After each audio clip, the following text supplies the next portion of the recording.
ज्या ज्या देशभक्तांनी राष्ट्रभक्तांनी आपल्या मातृभूमीला इंग्रजांच्या गुलामगिरीतून मुक्त करण्यासाठी स्वातंत्र्याच्या आंदोलनात सहभाग घेतला, आपले बलिदान दिले, त्या व स्वातंत्र्योत्तर भारतात आपल्या मातृभूमीच्या संरक्षणासाठी ज्या ज्या जवानांनी आपले बलिदान दिले त्या सर्वांना प्रथम या ठिकाणी विनम्र अभिवादन करतो।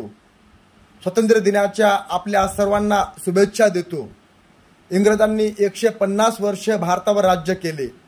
या 150 वर्षाच्या कालावधीत भारतीयांवर अन्याय अत्याचार केले, भारतीयांचे आर्थिक शोषण केले।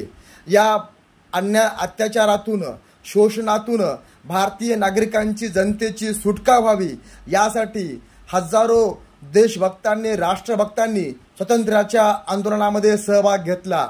यात भगतसिंग, सुखदेव, राजगुरूंसारख्या देशभक्तांना वयाच्या 23व्या वर्षी इंग्रज शासनाने फाशीची शिक्षा दिली। तसेच आद्य क्रांतिकारक वीर बिरसा मुंडा यांनी इंग्रजांना सोळो की पळो करून सोडले। त्यामुळे बिरसा मुंडा यांना तुरुंगात टाकले आणि विष प्रयोगाच्या माध्यमातून त्यांना मारण्यात आले।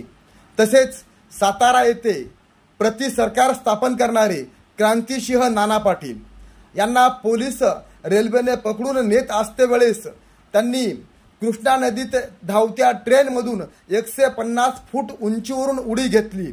या सर्वच देशभक्तांचं राष्ट्रभक्तांचं आपण या ठिकाणी स्मरण करणे, त्यांच्या प्रति कृतज्ञता व्यक्त करणे हे आपलं कर्तव्य आहे। त्याचबरोबर आज जे आपले मुलं बाळ घरदार पत्नी सोडून देशाच्या संरक्षणासाठी उन्हात पावसात थंडीत या कशाचीही पर्वा न करता आपल्या मातृभूमीचं संरक्षण करत आहेत ते सर्व देशभक्त।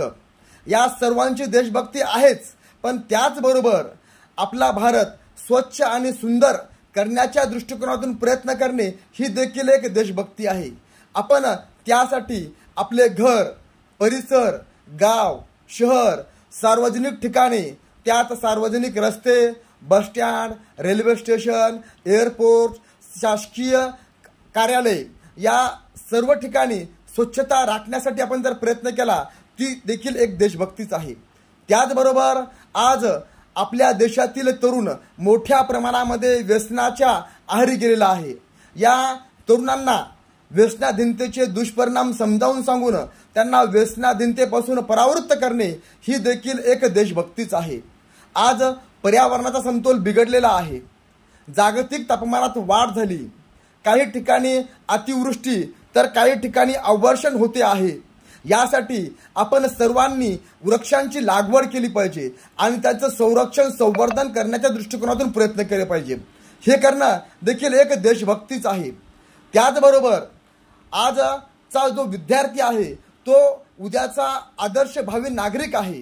त्यामुळे आजच्या विद्यार्थ्यांनी चांगला अभ्यास करून विविध क्षेत्रात कला, क्रीडा, शिक्षण, आरोग्य, विज्ञान, तंत्रज्ञान, कृषी या सर्व क्षेत्रात आपल्या देशाचं नाव लौकिक होण्याच्या दृष्टिकोनातून प्रयत्न करणे ही देखील एक देशभक्तीच आहे। त्याचबरोबर भारतात विविध जातीचे, धर्माचे, भाषा बोलणारे, विविध प्रांतात राहणारे, विविध संस्कृती असणारे लोक राहतात। या सर्वांमध्ये सलोखा निर्माण करण्याच्या दृष्टिकोनातून प्रयत्न करणे म्हणजे ही देखील एक देशभक्तीच आहे। आज आपण या स्वातंत्र्य दिनी सर्व संकल्प करूया की अशा पद्धतीने आपण खरे देशभक्त होऊन आपल्या भारतातली लोकशाही सुदृढ आणि मजबूत करूया। एवढे बोलतो, थांबतो। धन्यवाद। जय हिंद, जय भारत।